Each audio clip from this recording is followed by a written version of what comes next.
Tukio hilo lililozua taharuki kubwa kwa muda mfupi ndani ya ukumbi wa Washington Hilton, ambapo wageni mashuhuri, waandishi wa habari na maafisa wa serikali walikuwa wamekusanyika kwa hafla hiyo ya chakula cha usiku. Inadaiwa kuwa ghafla milio ya risasi ilisikika nje eneo la ukumbi, hali iliyosababisha walinzi na maafisa wa usalama kuchukua hatua za haraka kuhakikisha usalama wa viongozi waliokuwepo, akiwemo Rais wa Marekani Donald Trump.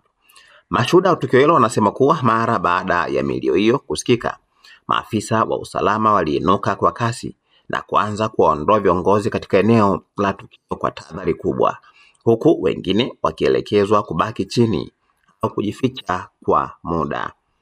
Hali hiyo ilisababisha taharuki na sintofahamu kwa baadhi ya wageni, huku wengine wakionekana kupiga simu au kurekodi tukio hilo. Baada ya dakika kadhaa za uchunguzi wa haraka, vyombo vya usalama vilithibitisha kuwa tukio hilo halikuwa na tishio la moja kwa moja ndani ya ukumbi huo, na kwamba hatua zilizochukuliwa zilikuwa ni za tahadhari tu ili kuzuia madhara yoyote ambayo angeweza kujitokeza.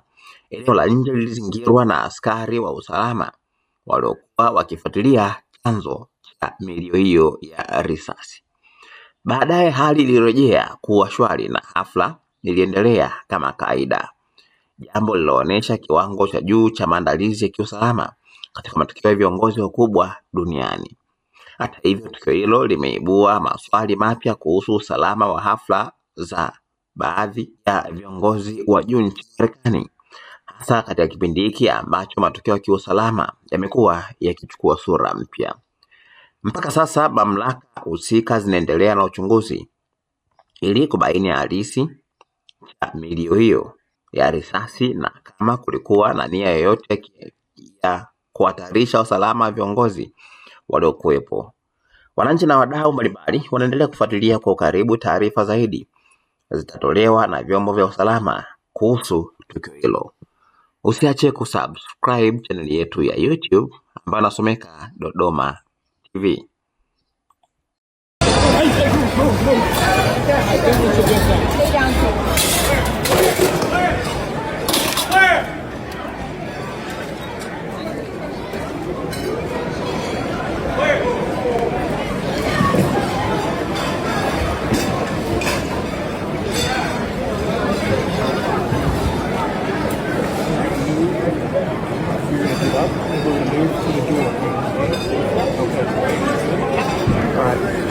Katie, do you have all your stuff? I'm fine. Cool.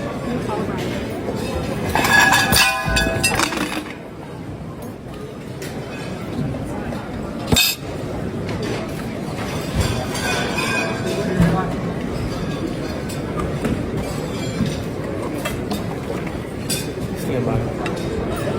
Yes, sir.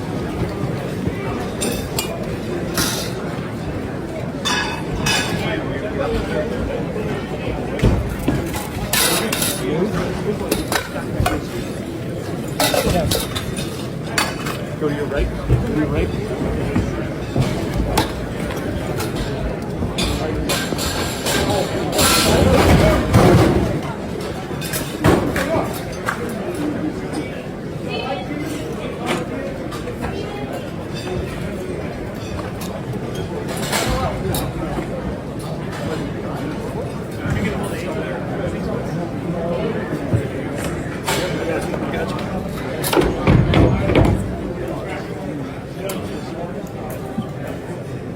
Push out back there. Yeah.